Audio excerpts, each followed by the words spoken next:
साथियों, जय हिंद। देखिए, जो हमारे उत्तर प्रदेश के ग्राम प्रहरी चौकीदार भाई हैं, उनके हाथ सिर्फ निराशा ही लग रही है, क्योंकि ये बेचारे चौकीदार हमेशा उम्मीद लगाए बैठे रहते हैं कि इस बजट में हम लोगों को कुछ मिलेगा। जिस तरह से आउटसोर्सिंग संविदा कर्मचारी लोगों का मानदेय बढ़ाया गया अथवा वेतन बढ़ाया गया, ठीक उसी प्रकार जबकि गांव में चौकीदार 24 घंटा 300 दिन की ड्यूटी करते हैं और इनको मानदेय के नाम पर मात्र 2500 रुपया अल्प वेतन दिया जाता है। ये कहाँ की नीति है?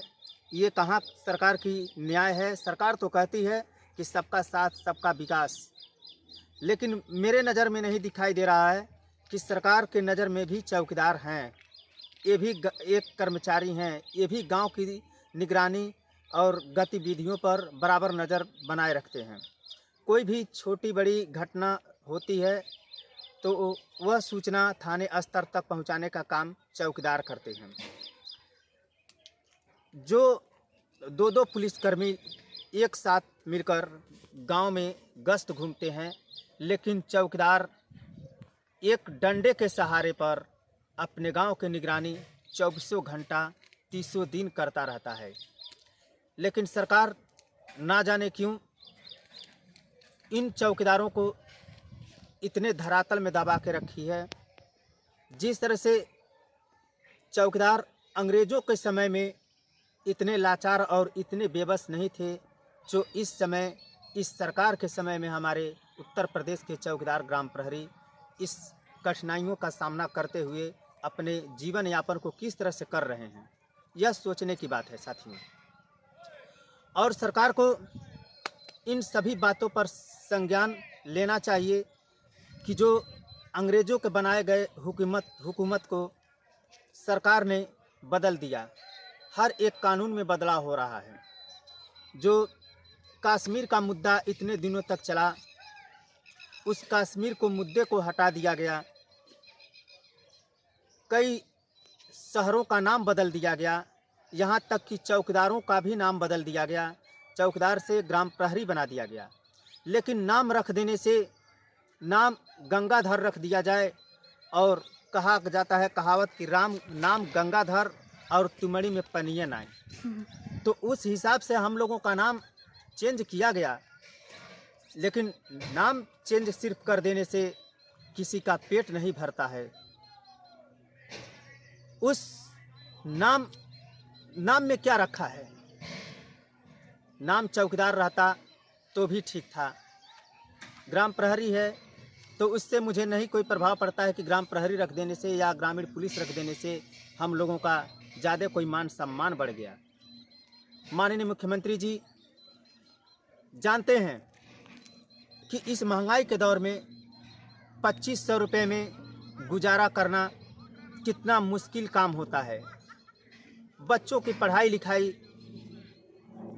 दवा कराना हो, फीस देना हो स्कूल में, ये सारी व्यवस्थाएं किस तरह से चौकीदार 2500 रुपया में करता होगा। जब किसी प्रकार की कहीं डॉक्टर के पास हम लोग जाते हैं बच्चे को या बीवी को लेकर, तो उनको सिर्फ जो है फीस 500 रुपया 1000 रुपया फीस हम लोगों का लग जाता है। तो दवा कहाँ से खरीदेंगे?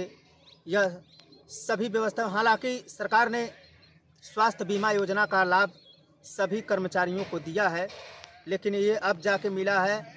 और यह स्वास्थ्य बीमा अच्छी बात है, सरकार की मंशा थी, सरकार ने दिया। लेकिन हम लोगों की जो मूल मांग है वेतन संबंधित, वह तो मांग सरकार पूरी नहीं कर रही है।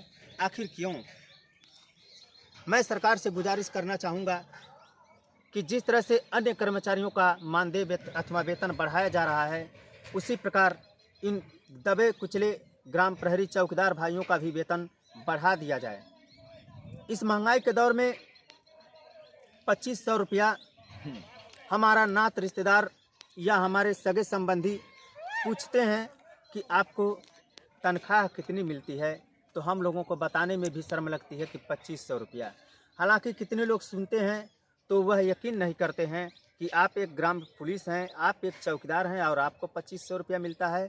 ऐसा नहीं, क्योंकि 2500 रुपया लोगों को पेंशन मिल जाता है। यहाँ तक कि दिल्ली में इस समय बीजेपी सरकार ने घोषणा की है कि जो महिलाएं हैं उनको महीने का 2500 रुपया उनको पेंशन मिलेगा। अब बताइए, जो व्यक्ति काम कर रहा है रातों दिन उसको भी 2500 रुपया, और जो घर पे बैठा रहता है उसको भी 2500 रुपया। हालांकि मैं इसकी निंदा नहीं करता हूं, सरकार की योजना है, मैं चाहता हूं सरकार हर बूढ़े बुजुर्गों, बच्चों, सभी लोगों के लिए व्यवस्था करे, यह अच्छी बात है। लेकिन साथ साथ देखना चाहिए कि कौन कर्मचारी है, मेहनत करता है, उसके भी भविष्य के लिए सरकार को सोचना चाहिए। और मैं सरकार से, माननीय मुख्यमंत्री जी से गुजारिश रहता हूँ और करता रहूँगा जब तक वो हम लोगों की मानदेय नहीं बढ़ा देंगे। मैं हमेशा उनका नाम लेता रहूँगा और अपनी वेतन वृद्धि के लिए मैं सरकार से निरंतर लड़ाई करता रहूँगा जब तक हम लोगों की मांग पूरी नहीं हो जाती। और यदि हम लोग का वेतन नहीं बढ़ेगा तो हम लोग शामली ज़िले से 5 अप्रैल 2025 को दिल्ली पैदल मार्च करने की भी व्यवस्था हमारे ग्राम प्रहरी भाई कर चुके हैं। और सरकार को इस बार दिखा देना है कि आप सरकार कुर्सी पर बनकर बैठे हैं, लेकिन सरकार आपको किसने बनाया है? यही जनता है, यही कर्मचारी लोग आपको मुख्यमंत्री बनाए हैं, तब जाके आप आज सरकार में हैं। और आपसे मैं गुजारिश करूंगा कि आप जल्द से जल्द इनका मानदेय बढ़ाने की प्रयास करें। जय हिंद, जय भारत।